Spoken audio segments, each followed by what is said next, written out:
Good morning or good afternoon. I think it may be afternoon for some people, or good evening, or wherever you are joining from. Welcome to this webinar. Please introduce yourself in the chat, where you're joining in from, where you work, or what kind of work you do. And just anything that you'd like to share that you feel is really key when it comes to renewable energy, as we're going to be discussing this quite a bit this morning. Welcome, good morning from Kampala. My name is Nelly Sinje.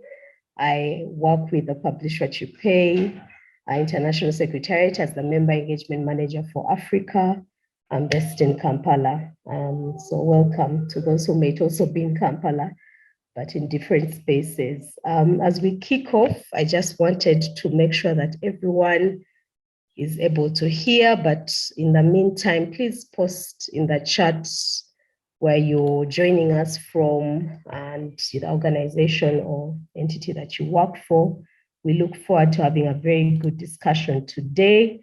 This is, I think, webinar 6 of our series. We started in April.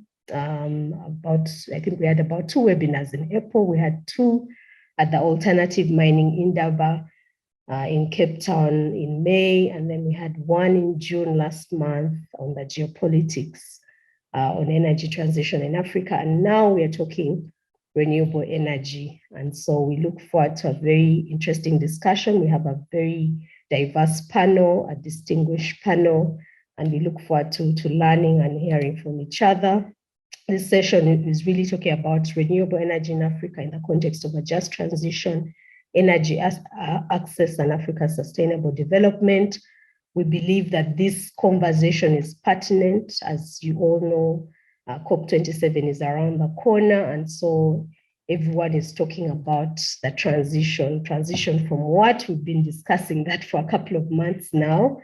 But I think it's really pertinent to also look at the options as we're looking at what really the issues around ending fossil fuels really means, especially for a continent like Africa. So this primarily, this webinar will primarily discuss issues around Africa and renewable energy and the energy transition, of course.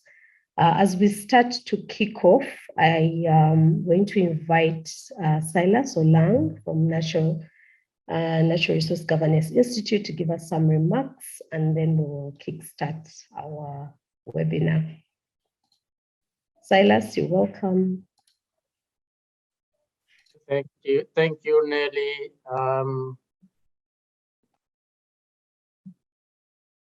Just a second. Yeah, thank you, Nelly, and distinguished panelists, participants, ladies and gentlemen. Good morning, good afternoon, wherever you are joining us from in this globe. Let me start by thanking our collaborating partners, Econews Africa, Oxfam, PowerShift Africa, who are actually the lead partner for this particular webinar, Publish What You Pay, and Tax Justice Africa for all the efforts to coordinate and organize this webinar, focusing on renewable energy as part of energy transition. And we're looking at the implications of energy transition on the future social economic development of the continent in general, and in sub-Saharan Africa in particular.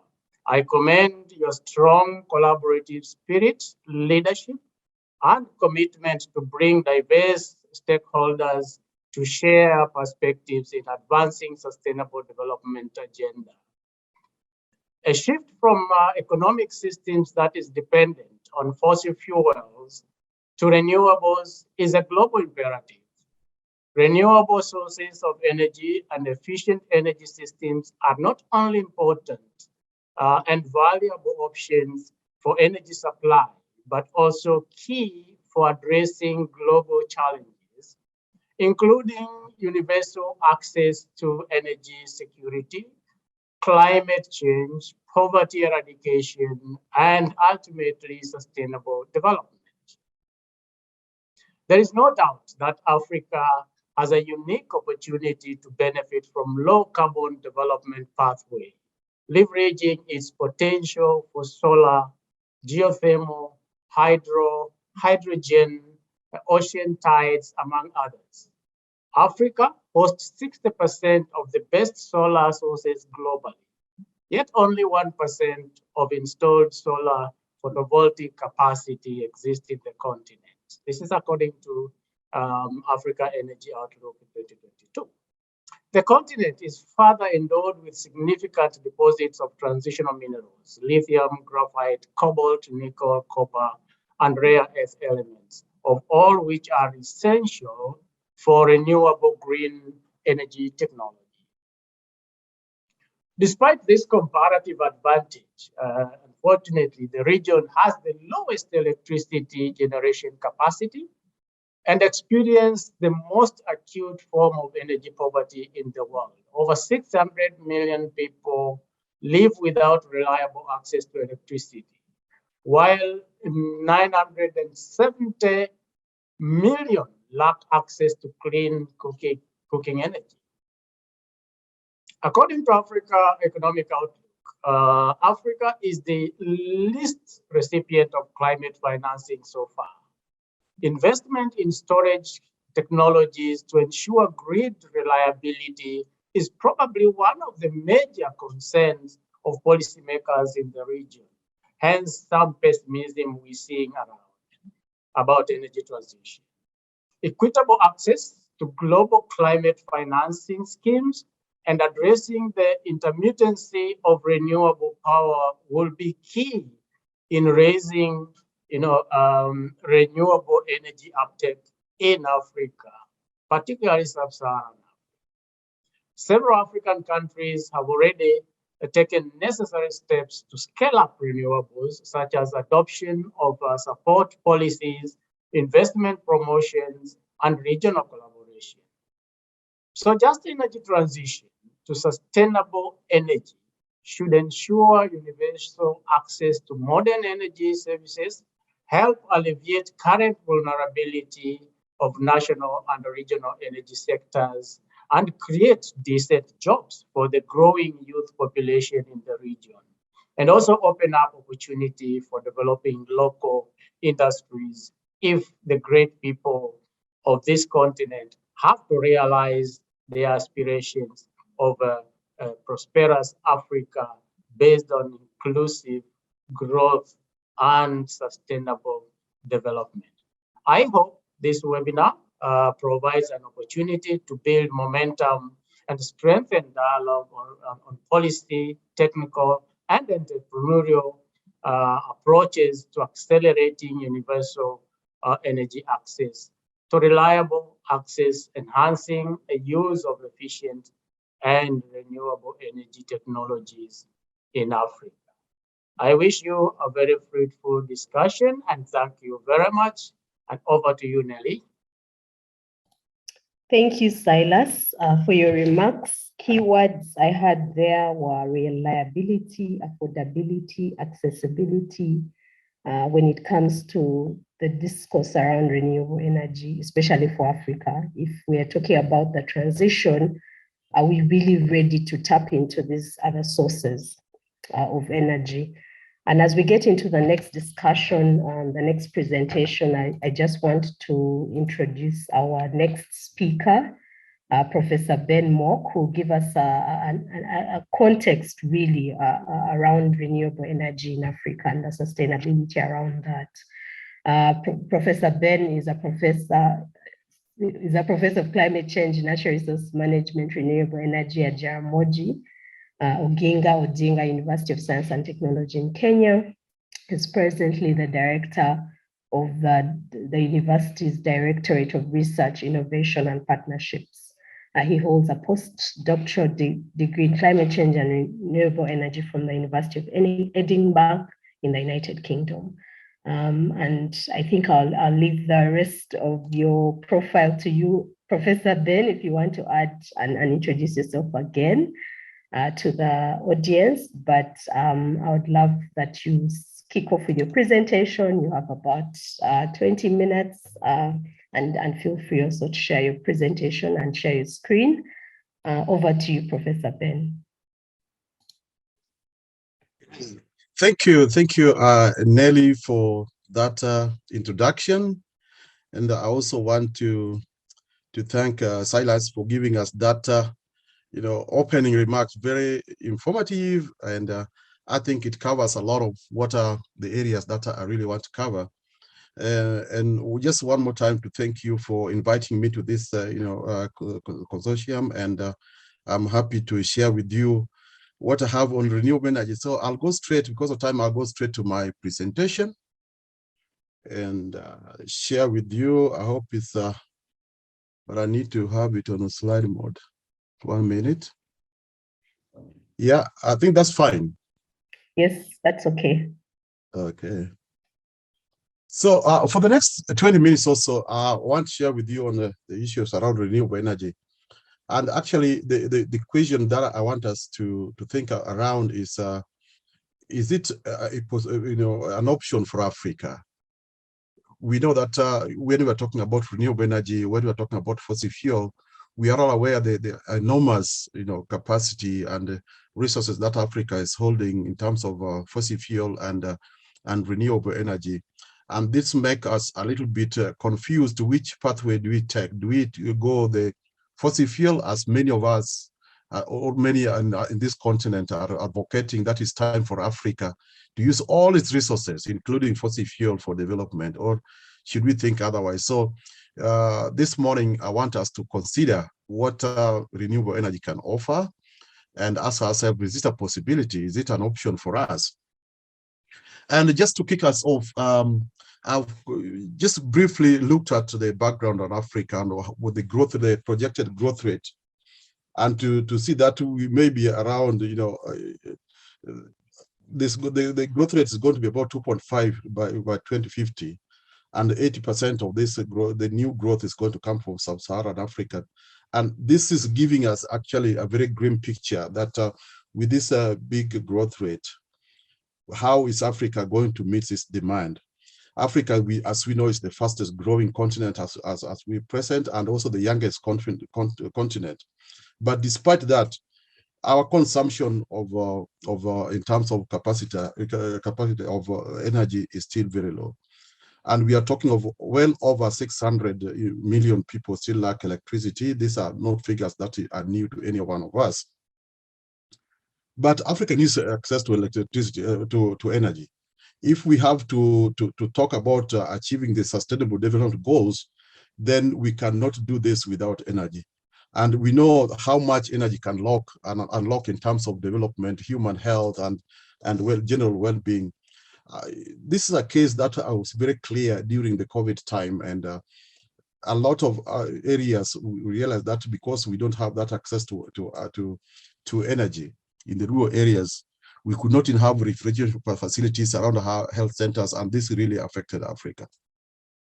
But even beyond the direct benefit, again, there's a lot of indirect benefit that we can get when we have energy access. So that is something that is very key as we discuss here. So it brings us that big question: can renewable energy be the solution? We know that the national grids are still playing a very big role. And especially in Africa, a lot of the national grids, the energy mix is still biased towards the fossil fuel, but they're still playing a very big role. But there is also, a realization that renewable energy, in terms of solar, the wind, are becoming very, very key, and this we cannot ignore any further. So as the technology, especially the cost of technology, is going down, as becoming more accessible, then we have to rethink, do we really still have to stick to ourselves to the fossil fuel dependency, or do we can leapfrog and get into more cleaner systems? And that's why we're here.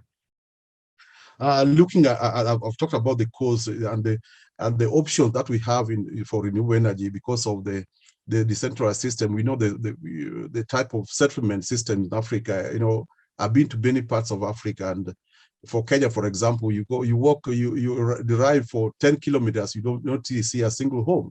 After 10 kilometers, you see another home. So if you are relying on renewable energy, then on grid energy, then this is going to be very expensive to connect. So this is where the niche that renewable energy is definitely going to play a big role, and it's something that we cannot ignore anymore.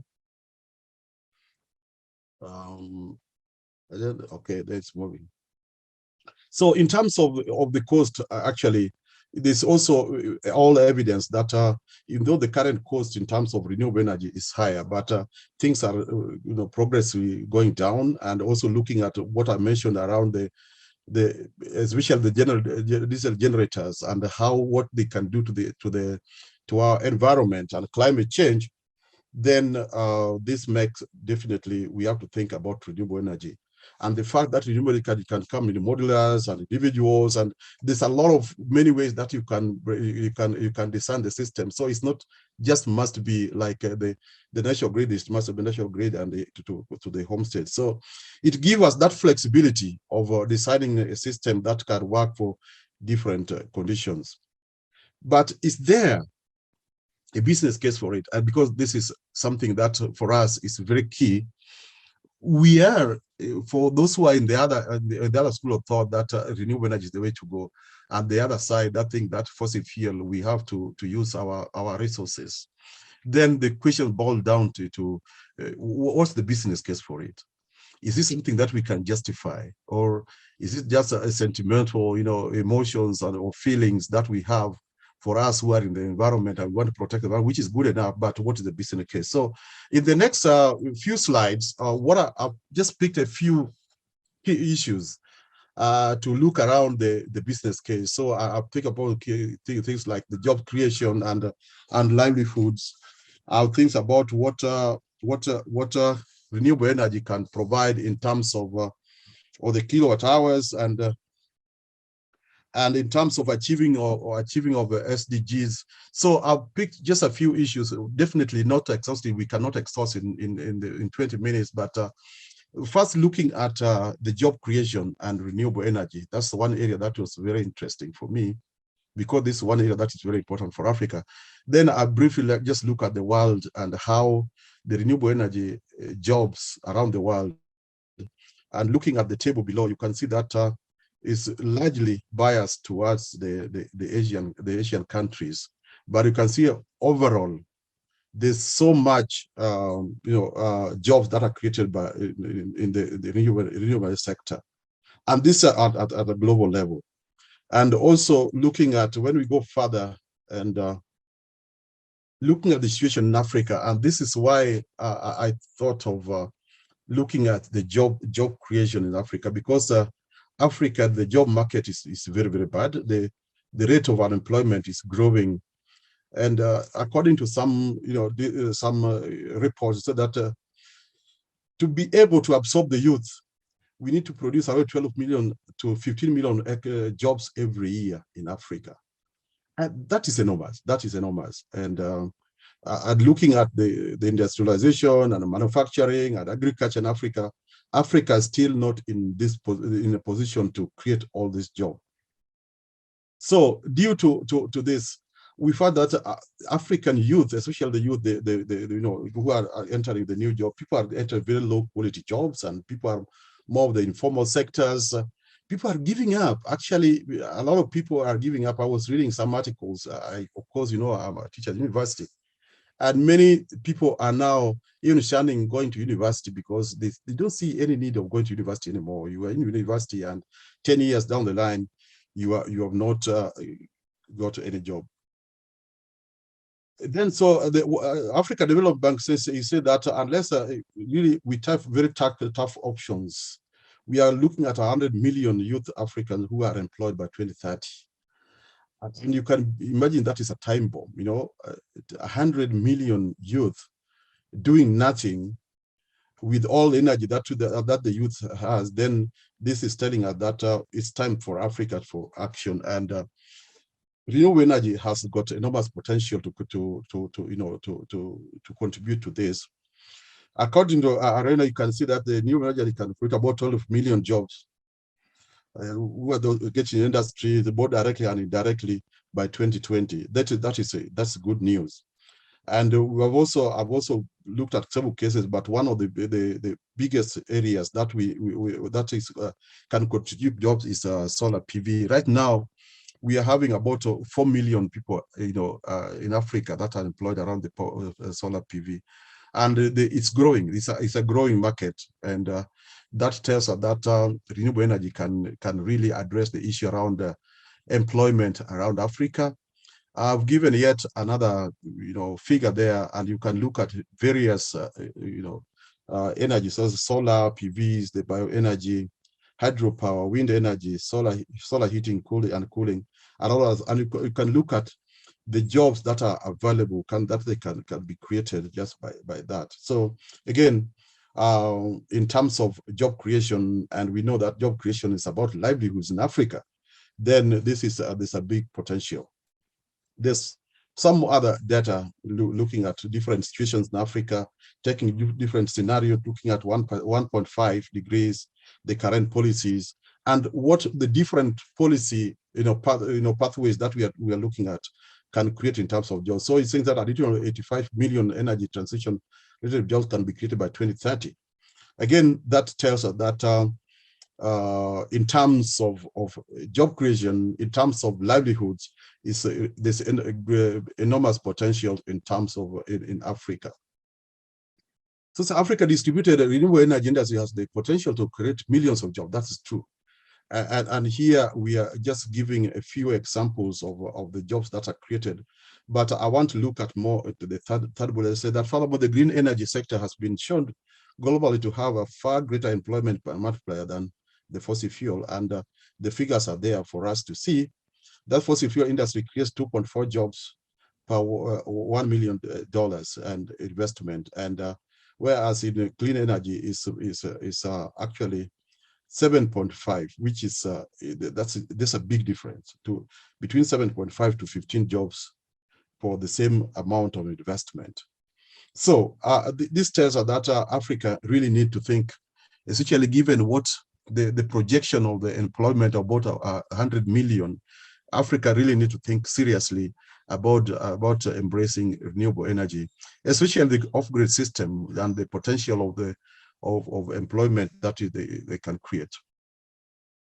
On this page, we have just looked at different scenarios, looking at different, energy. So we're looking at the grid extension, mini grids, off-grid PVs, and include cook stoves, LPGs, and gas, and looking at how much jobs potential jobs are there in terms of if we look at the other option.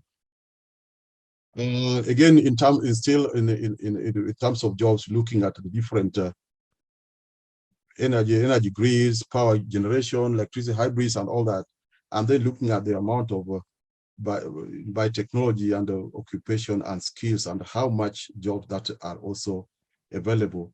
A further justification that in terms of business case, job creation is enormous, and the potential for Africa to take advantage of this to solve this problem. Africa cannot just sit down and wait, especially given what is being predicted. In terms of potential of energy and then what it can produce, and this again is I say that by 2020, 9% of all Africa generated energy generated in Africa came from renewable energy, and you can see that.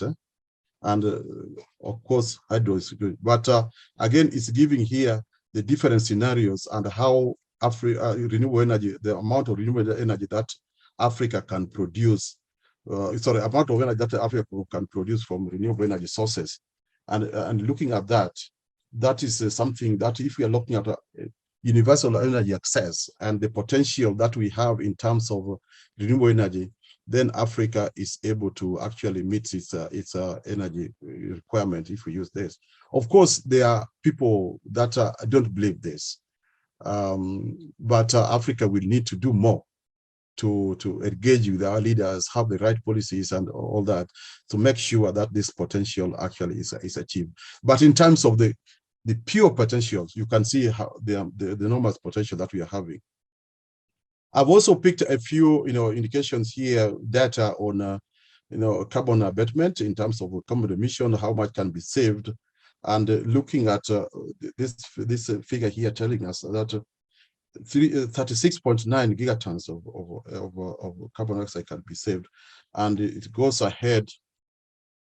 It goes ahead to give you the breakdown of areas where this can be achieved in 25% in renewable energy, energy efficiency, electrification, hydrogen, and all this. But in general, this also giving us that taking the renewable energy pathway, we can also help so much in addressing the issues around climate change, mitigation, and looking at 2 degrees centigrade or 1.5.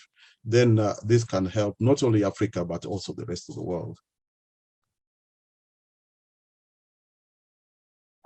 This is a further just illustration of what I've said, and looking at when you look at rapid phase out of coal power and expansion of renewable energy, and how much again emission that can be saved, and you can look at the way that the emission that can be saved if we take if we run away from coal and go to the other energy. So this is also a clear indication that we can save so much in terms of emission in going to renewable energy. I also talked about a picture a little bit around the achieving SDG targets, and as I mentioned that having access to energy is very pivotal in achieving the goals. And it's not just about achieving the goals, but we have to achieve it in a way that is in line with the world targets of 1.5 and 2 degrees. And if we just look at energy access in general, then there's no way that, given the amount of contribution of energy use and production into emission, then we cannot achieve this. So we really have to think about, if we are to achieve SDGs targets, how are we going to achieve them? So this is giving us now, bringing it to the level around the just transition. How can we transit into having access to energy, but at the same time also transit to renewable energy. So transit to cleaner energy. So there is not, and it must be both ways. Yeah, we must have the access, but at the same time, the access must be aligned with the global target. So despite the advances, actually, it is true that our target for such SDG 7 is still very far. Looking at what is happening around the world, 758 billion people are still without electricity.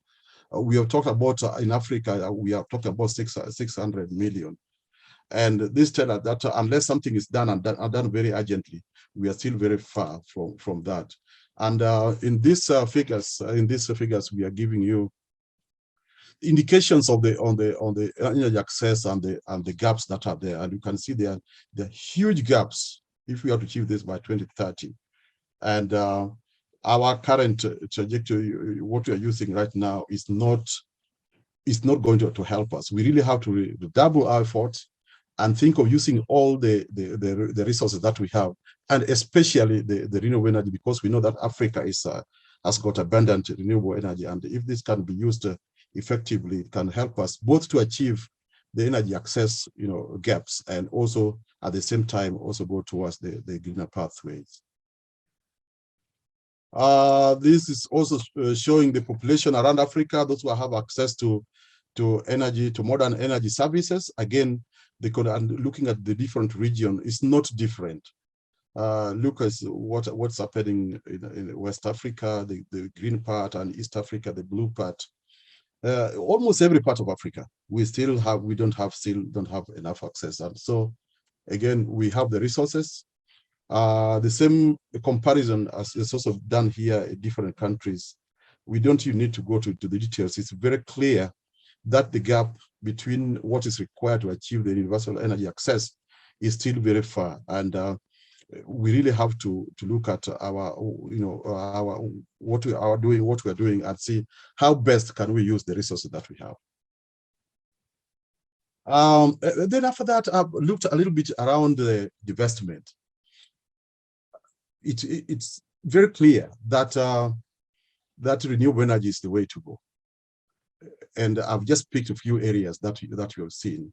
But this will also need a lot of investment. We need climate financing to address the renewable energy pathway, and to take the greener energy, low carbon development of pathway in line with 1.5. But as we stand right now, there is very, very low investment in Africa. A lot of investment, almost, and whatever comes in terms of energy, still 70% is still going into more of fossil fuel. So we really have to think on how do we get investment. I have some figures here that it will require, however, a much ramp up in scale and quality of investment to 3 critical areas. Energy transition.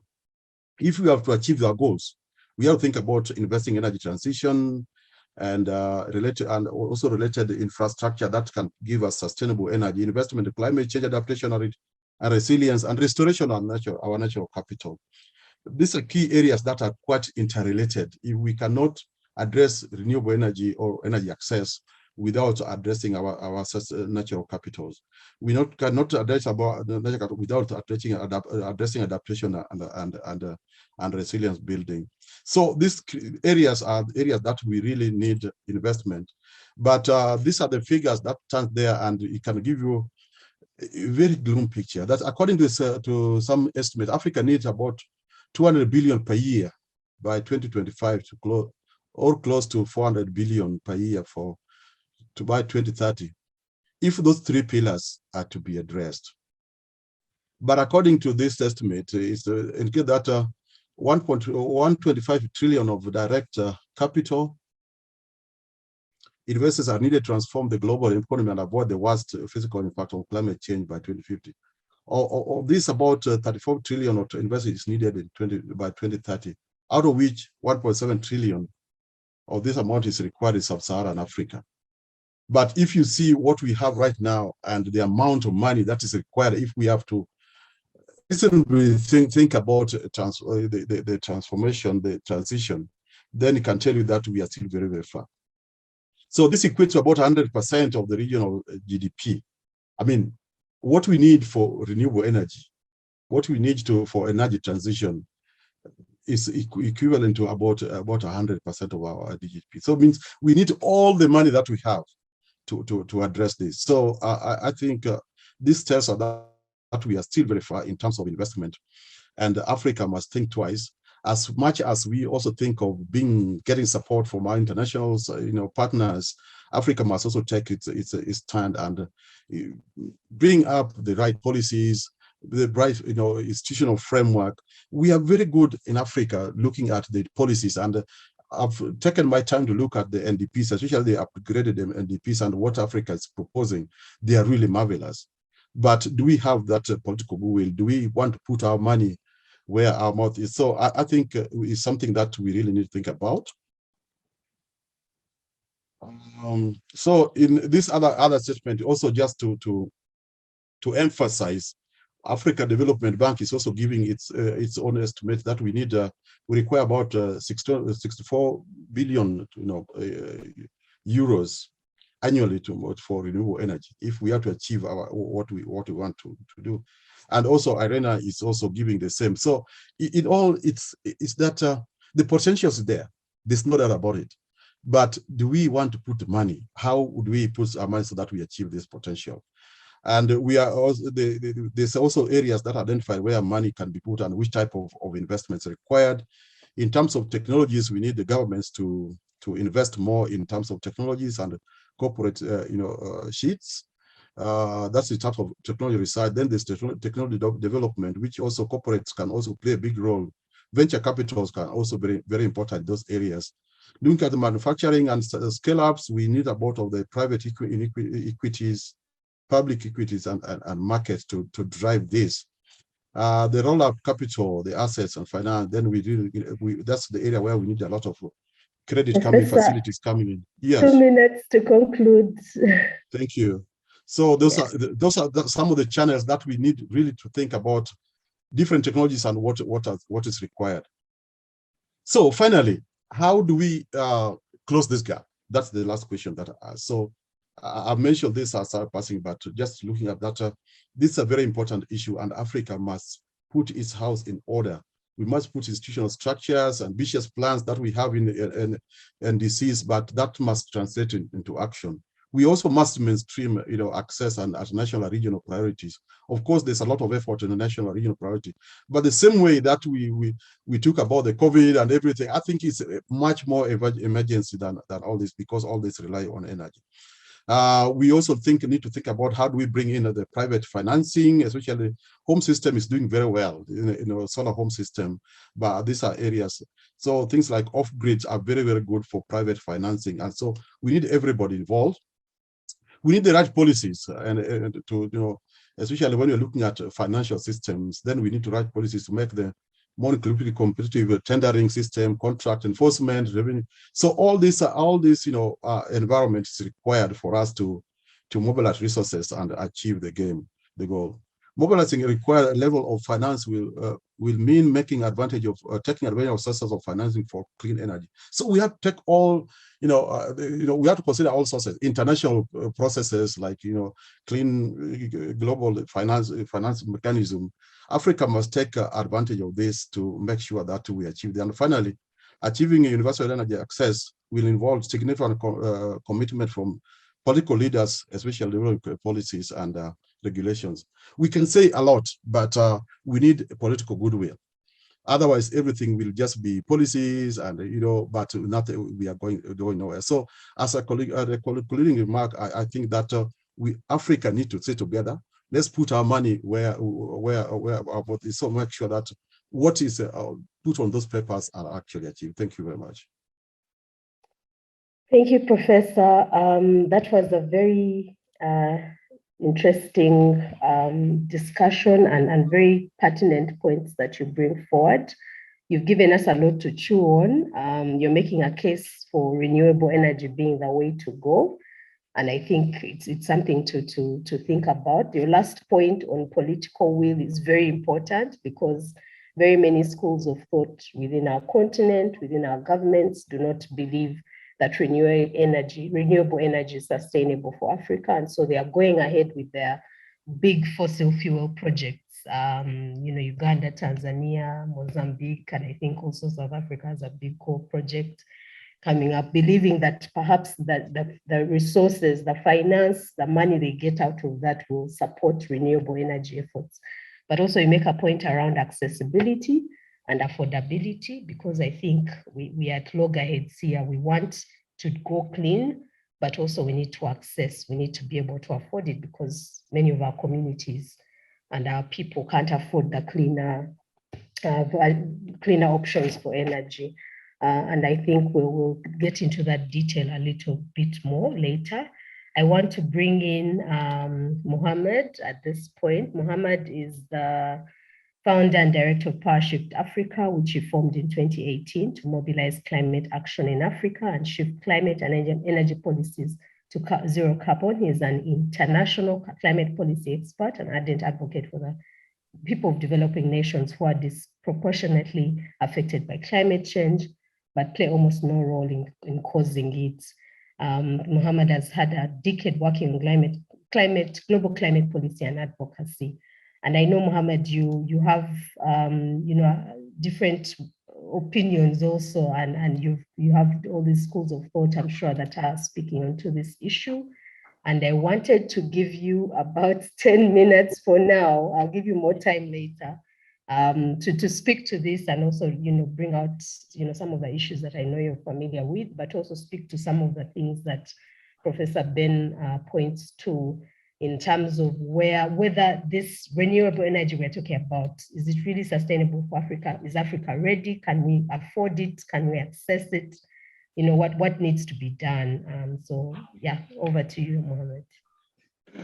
Thanks so much, Nelly, and great to meet you, colleagues. As Prof said, our continent is incredibly blessed with renewable energy. And if we were to tap the potential that we have, we will not only meet our energy needs and power our future development with renewables, but effectively become a green leader. And so rather than trying to play catch up, using the model that helps to power the OECD countries or the current developed countries, we'll be charting a new path that will help deliver, greater prosperity for the continent, but also help lead the world in the transition that is so much required in a way that we can be able to protect our planet. Sadly, as we all know, our continent has been thrust to the front lines of a climate crisis that we did not cause. We're the least responsible for climate change. And sadly, we're the continent that is suffering first and worst the impact of climate change. If you look at the history of our engagement in the international climate dialogue, for a very long time, we've been urging the rich countries who have caused climate change in the process of developing to wean themselves off fossil fuels and slash their greenhouse gas emissions so that we can be able to help limit warming to below 1.5 degrees. But instead of heeding Africa's calls, the rich world have largely remained addicted to oil, gas, and coal, much of which, if you look at the example of Europe, has come from Russia. Now, they're taking the insult of causing climate change a step further in their drive to end their dependence on Russian gas. These countries are now turning to Africa as the source of their gas. And so one of the things I want to appeal to all of us to start thinking about around the campaign is how we can actually help stop Europe from turning our continent into their gas station. And so over the past few months, if you look at what the European leadership have done, they've been working tirelessly to secure new gas deals, with African countries, whether it's those in the north of the continent or those in the western part of the continent. And every deal that is closed, sadly, the terms will always remain opaque. We don't know what exactly they've agreed. But what we know is these governments are effectively working to help support, this continent hook itself to fossil fuels, but not to meet our energy needs, but to service the energy needs of Europe. We've had, the Italian Prime Minister Draghi, securing gas deals with Algeria, Angola, Egypt, Mozambique. We had, the German Chancellor Olaf Scholz in his very first, official trip to Africa. He went to Senegal and he announced, plans to pursue energy projects intensively, the kind of energy projects that will help basically breach the 1.5 degree guardrail. And so what we're saying is two things. One is, the historic polluter who have developed largely on the back of fossil fuels, who since Paris have agreed to a net zero by 2050, wanting to import, energy from the energy poor continent, so that they can actually extract them and be able to help support their energy needs. This idea of actually exploiting Africa's so-called natural gas reserves. And we've had leaders from this part of the world also making the case that you can actually boost energy access and spur development on the continent if we were to extract our fossil fuels. And so they're effectively advocating for a development model that has failed in their part of the world. And this is political leaders, but also a lot of the corporate titans who are actually trying to help hook our continent to fossil fuels. And so what we need to do here, beyond engaging the technical aspects that Prof had presented, is to assert effectively that to be able to address the climate crisis and to be able to secure climate justice, we cannot afford to hook this continent to fossil fuels. Neither can the transition actually happen within the boundaries of the existing neoliberal, authoritarian, extractive, neocolonial, racist, patriarchal system that have actually got us into this space in the first place. What does that then mean? If we want to actually address the climate crisis, if we want to address the energy access challenge, if we want to address our underdevelopment, we need to confront these two challenges together.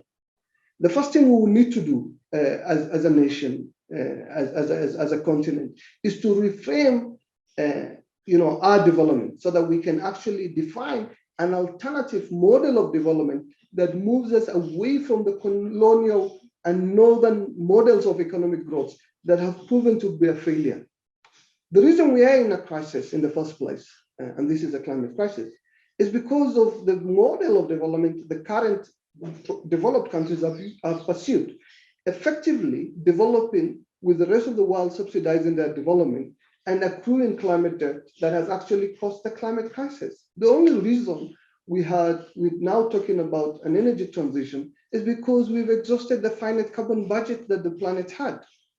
And so what we need is for Africa to first reframe an alternative development model that allowed us to shift away from fossil fuels and pursue renewables, and to demand of rich nations particularly to pay their historic debt. They have a historic responsibility for the climate crisis, which they need to fulfill. And the way they will fulfill that is to provide particularly poorer nations, including the continent of Africa, the scale of financial support that will be needed to address the crisis, but also help transition Africa to pursue a more sustainable development. What we need as a continent is for our countries not to become a dumping ground for false solutions. Many of these are driven by corporations who see the climate crisis as a way of profiteering. They only care about their profits. They don't give a care to the devastating consequences our frontline communities are facing, across the continent. Now, we will have an opportunity with the COP coming to the continent. And I think it's important for us to think about, given that we'll be hosting the COP, and the world is looking to Africa for leadership, and there is this imperative that the urgency of action on climate change needs to be maintained and increased. But at the same time, we need to align our development pathways so that we can actually continue to develop and prosper while avoiding to increase emissions. So the opportunity we have now as a continent is to rethink what is the sort of development that we will actually demand of our leaders as countries, and then through our leaders of the international community, by way of actually unlocking the substantial resources that are required to help power Africa's developments. So I wanted to give you some key takeaways so that you can actually think about this as we plan for COP27. Firstly, the world debate in Africa is not to cut emissions, it's to avoid emissions. And the way the international system is currently set up, you have to grow rich and dirty. And then that is when you qualify for mitigation finance. The opportunity to help lift our 620 million people who currently don't have electricity, but to do that by transitioning to 100% renewable energy doesn't qualify for the so-called mitigation finance. So what we need to do is to basically reorient how the system is currently set up so that we can be able to help Africa transition and invest in distributed renewable energy systems which will bring true prosperity and security to our continent, the kind that will help us avoid poisoning our food, polluting our rivers, choking our lungs, so that we can actually profit, remote shareholders of Eni or Total. But effectively seizing our development and the system that is going to actually help power it, so that we can be able to invest in distributed, people-centered renewable energy systems of the future. But to actually do that, we will need to change how the system is currently set up and be able to advance a course that will allow us to be able to avoid locking ourselves in a planetary catastrophe and leapfrog and deliver universal energy access and ensure that that actually attracts the share of climate finance that it's due for. Our political leadership needs to think through how that is going to be made possible so that we can actually win. The second thing is we need to avoid COP27 becoming the place where gas becomes, the main energy which gets discussed in a way that, in talking about energy transition, we're basically privileging a polluting source of energy that is not going to be, sustainable when the rest of the world is actually going to move to 100% renewable energy in short order, especially for those countries that have the net zero 2050 targets. If you look at the history of this continent, when our colonial powers, asked us to jump, we always asked them how high, and that is what we've always done. Now they're asking us to saddle ourselves with fossil fuel infrastructure, particularly gas, the kind that will drag, our economies back. And so what I want us to be thinking, given that we have this opportunity when we think of reframing the COP and particularly pushing back against this dash for Africa gas, we need to radically review how Africa engages in the international climate negotiations, particularly around the nationally determined contributions, because the way those contributions have been defined in the context in the continent of Africa, it's likely been a few projects rather than a vision that allows us to think about the energy future we want, the kind of prosperity we want, and how that prosperity is going to be powered so that we can effectively define a pathway for energy and then identify opportunities that will lead to bankable plans that can attract the kind of investment that this continent is due for. My final comment, friends, is this. The opportunities are things we've talked about and have repeated many times. Prof has started with the immense potential of, for renewable energy that would, if we exploit it, we will be able to meet our energy needs, but actually be able to supply other parts of the world. But there are also the other facts around how the cost of renewables have been plummeting and making it economically viable, so that when you compare the cost of solar PV and wind technology that have decreased so much over the last decade, it's actually cost competitive compared to fossil fuels. And then the opportunity to actually leapfrog and given our latecomer advantage, the opportunity for us to actually leapfrog and be able to actually set bold plans and on the ground implementation of the kind of energy solutions that will help bring prosperity. Prof talked about how renewables will actually help support local economic development and job creation. Those are things we don't have from fossil fuels. But if you look at the opinion pieces that our political leaders have put forward, there are a number of them, they still want to privilege the old orthodoxy where you have fossil fuels claiming to be the only assured way to actually develop and prosper, when the reverse is actually true. If you really want to transform, if you want to deliver systems change, if you want to escape the old traps that have held back our development, we need to think through what is the notion of development that we want that can actually lead to prosperity, not for a few, but for the whole of the continent. So this blind faith in economic growth as the core driver behind climate change needs to be talked out and exposed so that our political leaders can actually seize the opportunity that renewables offer.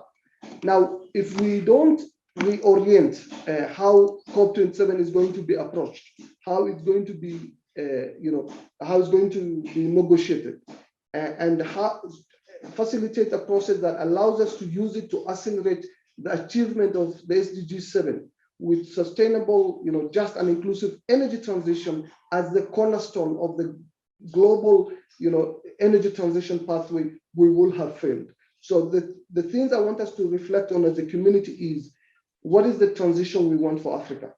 Is it a transition that just talks about, moving away from fossil fuels to renewables, or a transition that starts with the development rights of the 620 million who currently don't have electricity, and so you broaden the definition to include addressing energy poverty, delivering universal energy access, but doing that by tapping the incredible renewable energy potential that exists.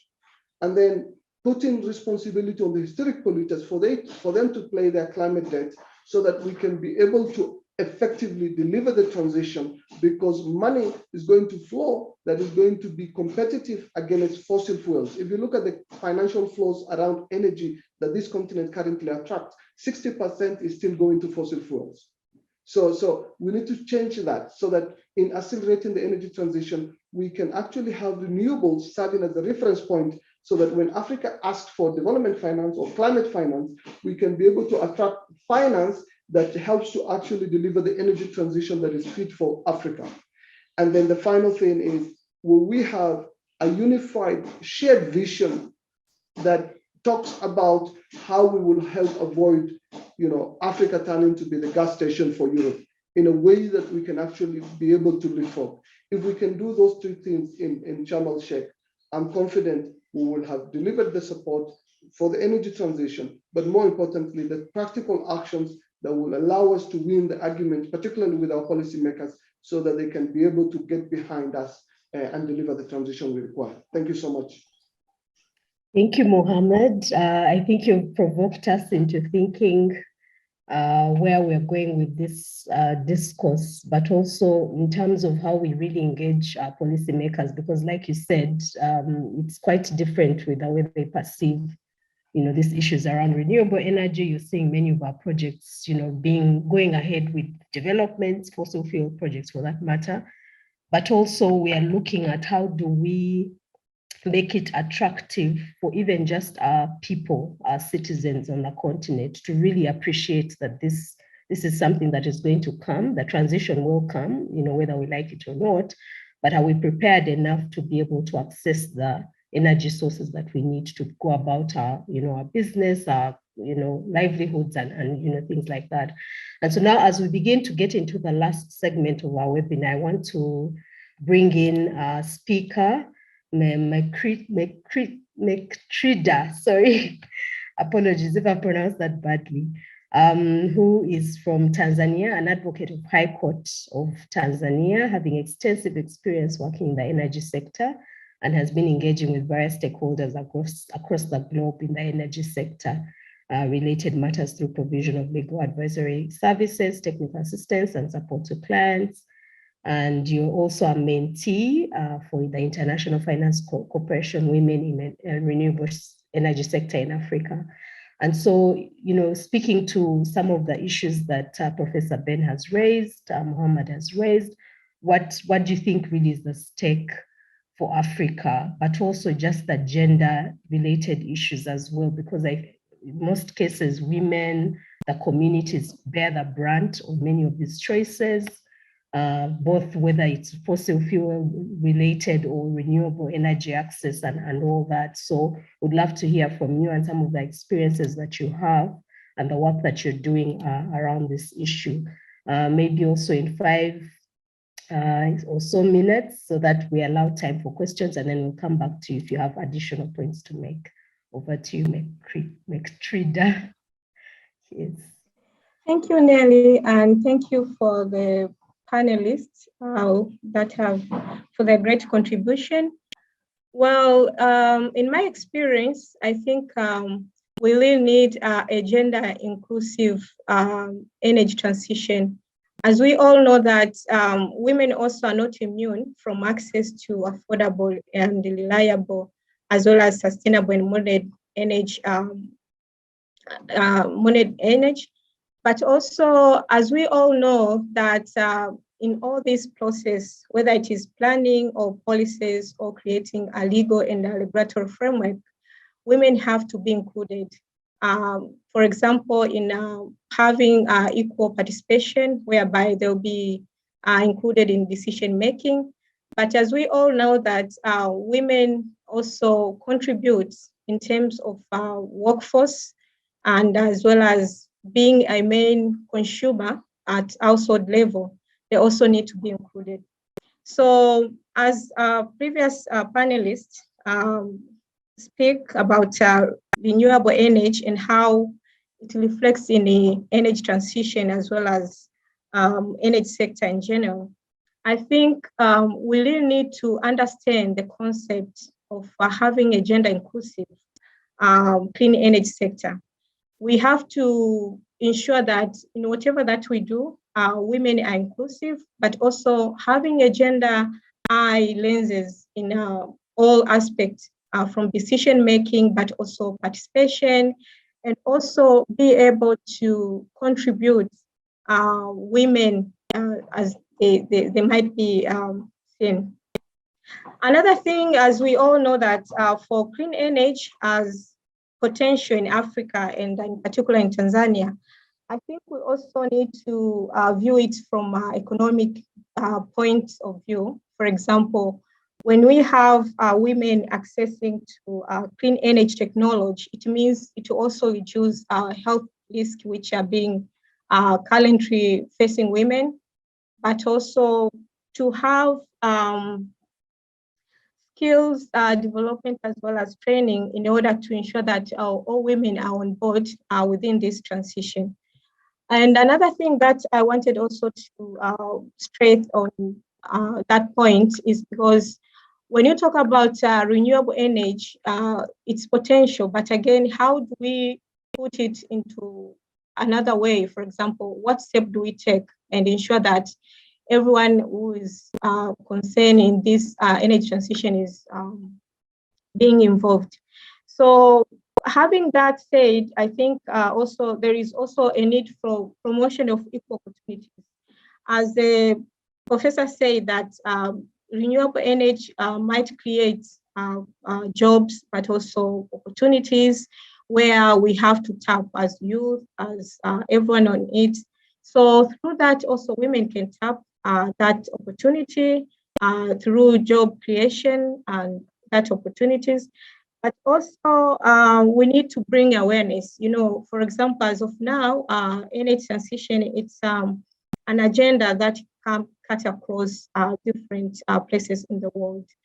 And how do we make sure that people are informed and making decisions? We really need to raise awareness on that. And also for the renewable energy, most of part in Africa, for example, rural areas, most of people use renewable energy at a small scale. So you find someone has a solar maybe light or a solar cooking stove at a small scale level. So how do we make sure that we put it in a big picture and ensure that everything that is connected to that brings the multiplying effect? So for me, I think women as consumer as well as producer, they also need to be included in decision-making process. But whatever that it is, in terms of participation, in terms of access to clean energy technology, but also to equal opportunities, they need also to be factored in, because they are the drive change of renewable energy, but also we have more advantage when women are included because they are the main consumer at household level. And another thing, tapping from Africa, and I think most of our challenges that face in renewable energy cut across different countries in Africa. So on that aspect, I think it's a high call for the government not only to invest, but also to create a legal and regulatory framework that addresses comprehensively all these concerns. And one of them, it has to be gender inclusive policies, whereby gender is factored in planning and in strategies, in action plans, and a way forward on how we can move this gender aspect in our renewable energy. But also taking from the big picture, I think it has to be noted that it's not all about having those legal and regulatory framework, which are comprehensive, but how do you implement, how do you enforce them? I think it has to be realistic in our context, based on each country scenario, but also environment, and also the legal and regulatory framework environment, in terms of having a private investment that could be more reliable, or maybe that could be taking into consideration in all those factors that needs to be presented. Thank you. Thank you, Mektrida. Very important points that you've raised, especially around bringing gender issues into some of these discussions. You've talked about capacity building, raising awareness as well. And it also points to what Mohammed and Professor were talking about, the political will, the legal frameworks that are in place, if they're sufficient enough to address some of the challenges that our local people, our communities or grassroots communities face, but also including women in decision-making processes, as many of them are the main consumers at household level of some of these sources that we're talking about. As we get into the Q&A question, I wanted to there's some questions that have come up, some directed to some of the panelists, and maybe I'll give a chance to each of the panelists to respond. But if you have a question that you want to ask, you can raise your hand. I'll take maybe 2 questions, which you can ask verbally, and we can give you We can unmute and then you'd be able to speak. So you can use the raise the hand button there. But in the Q&A tab, I see a question here for Professor Ben. And maybe there, I think 1 or 2. And maybe when you come in to respond to those questions, you can also give your final remarks, in terms of where this conversation has gone in, some of the issues that have already been raised by the other panelists. One question for you, Professor Ben, is most of the jobs being created in other continents. How can Africa strategize to attain a significant portion of these jobs within the short term, medium, and long term? And then the other question is, someone would like to know whether UNFCCC is concerned with global clean energy financing, as is the case with climate change mitigation and adaptation. There are those 2 questions you can start on, and then I will bring in another set of questions for the other 2 panelists. But Professor Ben, you can respond to those in the meantime as we wait for more questions. Thank you so much, Nelly, and also sister who has just given the journey on gender. Before I go to the 2 questions that you have asked are very important. I think I fully agree with my sister that we must never even think about being gender blind when we are talking about energy. Energy access has got everything to do with women, and at all times we must be very careful that as we talk about energy justice. It's energy justice, of course, for all, of course, but we have to think about that women are playing a very big role in terms of energy use and the impact of having the not the right energy, the dirty energy that we know, the household pollution and everything, and also the impact of not having that energy itself. So I think I fully agree that we must gender must be at the heart of any energy transition in Africa, and we think of women, we think of the vulnerable communities, we think of the people living with disabilities. These are people who are all the disadvantaged and vulnerable groups must be involved. That's when we can talk about the just energy transition. In terms of job creation, I talked a lot about the jobs and the opportunities that are there if we make full use of resources that we have in terms of renewable energy. But how do we prepare? How do we position ourselves as Africa? We have seen the jobs that are there, and majority of them you have seen is going to Asia. Of course, we are talking about the demographies, but in Africa it's actually fast growing. So we have to think about Africa, and for Africa, if we have to think about the jobs, then we have to think how do we what type of training are we giving our skills are we giving our youth? Largely African skills training has been lacking, and our types of skills are based on the white collar jobs, and people are not ready to change with new systems. And I think there is a really push in Africa that we have to think about how we build capacity of our young people. How do we position them to the changing job market? How do we make sure that they can compete at a level at par with the other? Because now it's a small village. When it's a job, everybody's got to apply for a job. So I think in terms of capacity building, yes, we must go out of our way and deliberately go out of our way to build capacity of our youth, and also impart them with the competence and skills that are required to handle this area. That is the only way, I think, to me, that we can be able to take advantage of the jobs opportunities. But at the same time, African must also be willing to put its money in. Of course, there are many ways. What you're doing with the budgets, the regional budget, the national budgets. Where are our budgets going? You find our budgets going to areas that are not going to create jobs. So, and when I looked at a little bit of the breakdown on what is happening in the jobs and the investment that is going to energy in general, majority, 70%, is still going to fossil fuel. And we have seen that renewable energy has got a better option to create more jobs, job multiplier than the others. So we have to invest in the right places. That's first thing. And secondly, we have to create the skills that are necessary to position our youth to take advantage of this.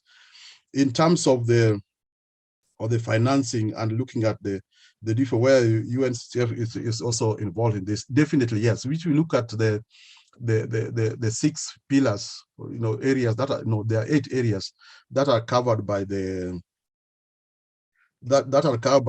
Green Climate Fund. There's energy generation and energy access, transport, forest and land use, buildings and cities, and then there are areas around livelihoods and people. So there are about 8 areas that have been identified for this type of climate financing, and definitely energy is standing out as one of them. But of course, you know that there's what the world is promising and what it can give. In theory, yes, energy should be fine, but when you look at it, actually, I did conclude that we need to double the amount that is there currently if we have to think about the investment in energy. What we have is still very, very little. Thank you. Thank you, Professor. There is also a question on, maybe I can just ask you to touch on it before you conclude, give also your final remarks. For now, I don't see any questions in any hands up. The one question I'd like you to ask, maybe to respond to, is should we ignore our resources and import all the solar and wind technology because Africa has no industries with power to manufacture any clean energy technology? Even Telsa does not use clean energy to produce EV cars. If you can respond to that and maybe just give your concluding remarks as we begin to wind up. Yeah, that's very interesting. That we really have to import all the clean technology from especially now from Asia and Europe. And this is it's not where we look only just looking at the amount of the minerals. They have to extract the minerals from Africa, take it to America or take it to China, and make the solar PVs and bring it back to Africa. These are some of the areas that we have to think about. When we're talking about the renewable energy, we should not only talk about renewable energy per se, the solar and the conversion rate and things. We also have to talk about how about the production? How do we position ourselves in the global, the global market? The global value chain. Must we all export our raw materials and bring it back at very expensive, exorbitant prices? So I think Africa must think of being more important players in the global value chain around renewable energy, so that we are able to use the materials that we have, the minerals and the materials that we have, that are very, very key to the success in the renewable energy, that we can use that and add value to them, and we can sell them back to our people.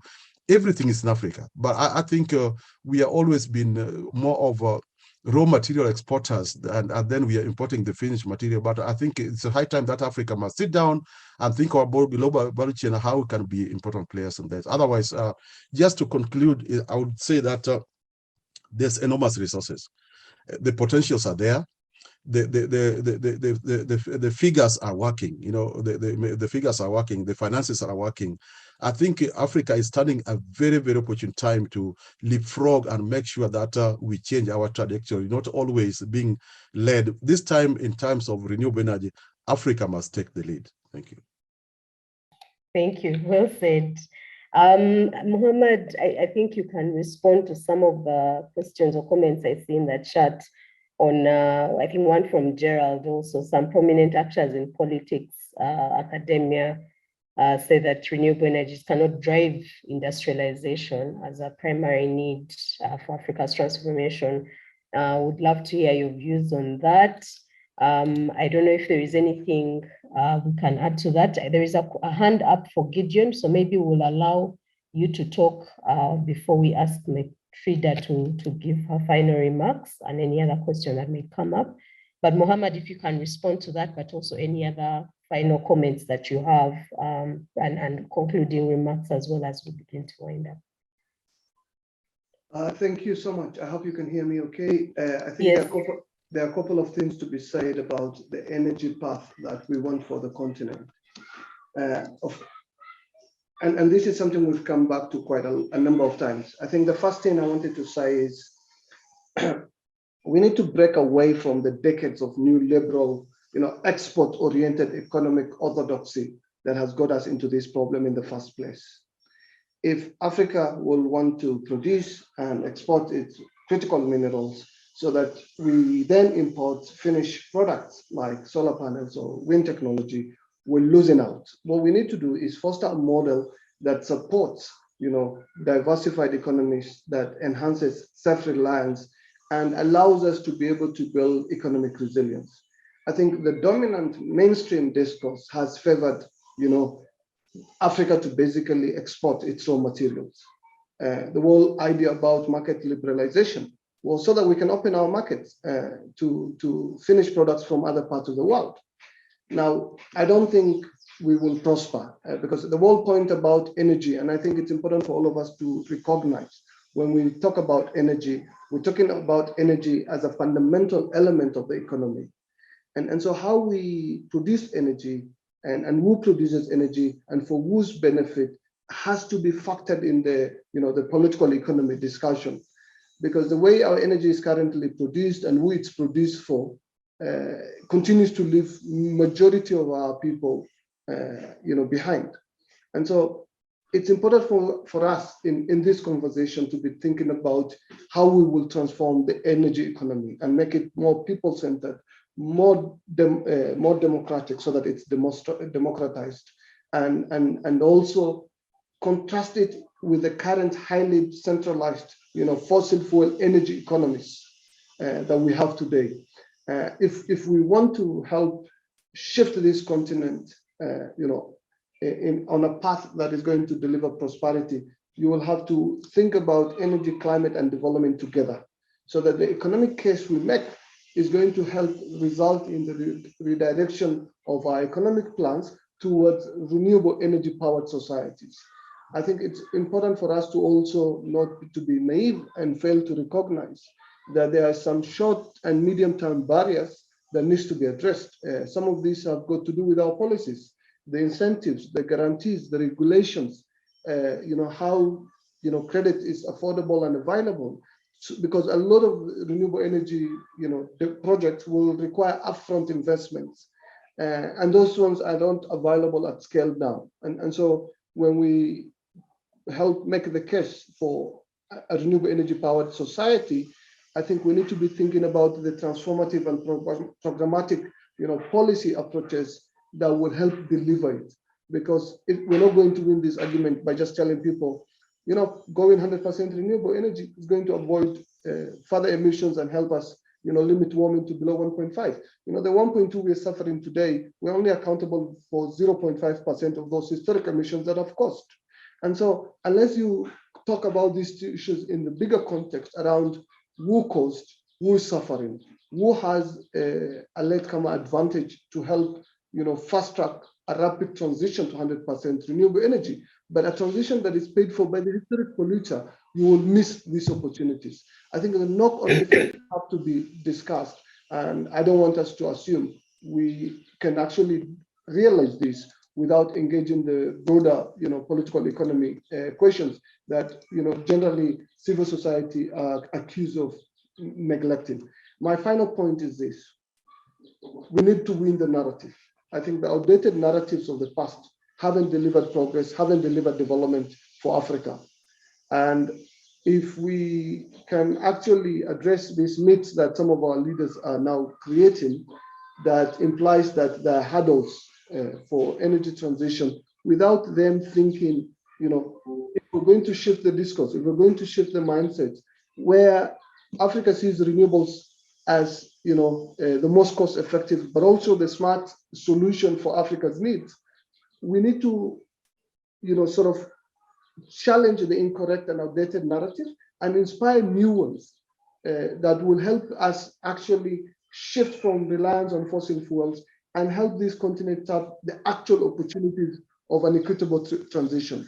And I see a path forward for that, but that will require us to think deep, to think strategically, to think not just about projects, but think about a pathway, think about the long-term investment, and also the long-term investment security for renewables, so that we can actually address the inequity in the current economic structure, and the lack of climate finance, particularly for energy. Somebody asked whether UNFCCC is, UNFCCC promised us 100 billion for the whole of the developing world, and we require trillions to implement the transition.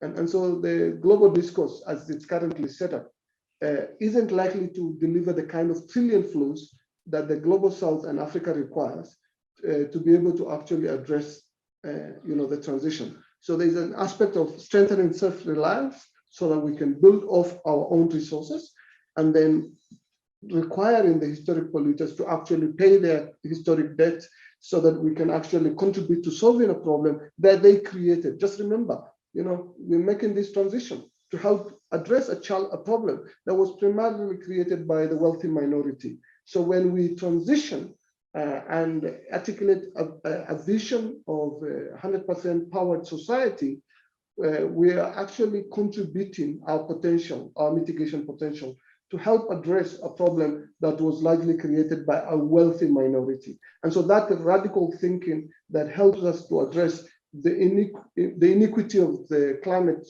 problem, but also the energy problem, in a way that the vision that we help Africa pursue of zero emissions, of non-fossil fuel society, isn't just for our own good, even though that is what leads us to help make this shift.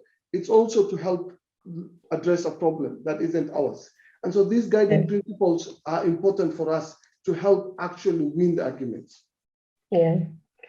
Thank you, Mohammed. I'll ask you to stop there, but time has run out. So Gideon and Regina, please post your questions in the chat, and then please direct them to a panelist and get a response right now before we end. Mohammed, I'll also ask you to respond to one question in the chat from Sarah. I think there is also one from Sarah, countries like Senegal and Nigeria. There is a question there around the funding gas in Africa. If you can respond to her in the chat there, that would be good. So I'd also ask that Scovia, the others also post so that our panelists respond in the chat directly to you. And then I'll ask Matrida to give us her final remarks in 1 minute. And then Moses, you come in and give us some concluding remarks and announce the next webinar. Yes, Matrida. Yes, thank you so much. And my final remarks, I think, apart from having a gender inclusive energy sector transition, I think also women have to be involved in all aspects of technical, scientific, and business transformation.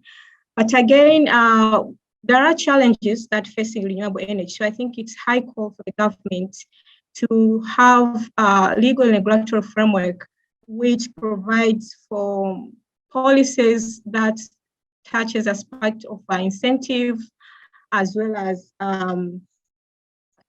tax reliefs. But also it comes to our attention that renewable energy, it's a high risk investment sector. So perhaps maybe there should be introduction of like feed-in tariffs. Maybe that could be help, but also to incentive that develop mini grid projects at a large scale that perhaps maybe could help. So I think it's a high call for African countries that could look from that angle, and also for the legal and regulatory framework that to be created has to be comprehensive, touching aspects in the emerging trend that is happening currently. Thank you. Thank you, Matrida. Thank you to all our panelists. I think we've had a very provocative conversation, and we are going to take on some of the issues that have been raised here and some of the comments that have also come in as we begin to build context really as in the plans to engage in COP27 in the coming months. But it's really important to take note some of the comments and the feedback that has come in and the responses that we're getting from colleagues in the chat and in the Q&A. So thank you very much for engaging. I'm sorry we couldn't give you a chance to ask the questions verbally, but we've taken note of the comments, and hopefully some of the issues have already been responded to, even if you didn't get a chance to ask.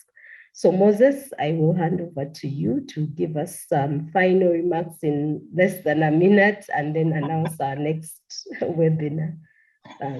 Yes, I want to thank you so much, Nelly, for moderating such a wonderful session, which has been quite learning. And I want to thank once again, our panelists, very distinguished panelists. Thank you so much for those very provocative insights.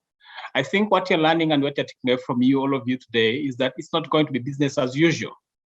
Africa has to think, and we have to think through these processes in a very meticulous manner, perhaps more than we ever thought before.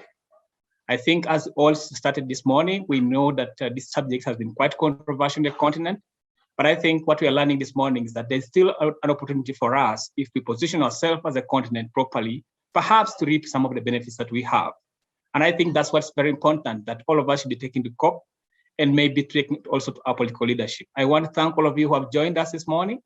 Again, once again, for being there, and you have been quite loyal to us since when we started this journey in January. We want to thank you. I have also just posted in the chat that you might have heard Mohammed and all the others talking about Africa as the future, but also the concept of the impact of the Russia-Ukraine war on Africa's energy sector. I just want to announce that we shall be having the next session, which will be a webinar also organized between NRGI and Africa Development Bank, happening next week. Please feel free to join us. I think I've also put the link, and I can tell you that you'll be also hearing more from that angle. Our next webinar will also be coming forward very soon. And this time around, we shall be discussing the critical minerals, which is also a very integral process and part of this discussion. Once again, as usual, want to thank you and want to encourage you to join us and be with us until to the end, when we come to the end of this journey, way back in November, when finally COPs happens. Once again, thank you so much. And I want to thank all our partners, all the collaborating organizations who have made this fantastic webinar such a success. Thank you so much, and long live Africa.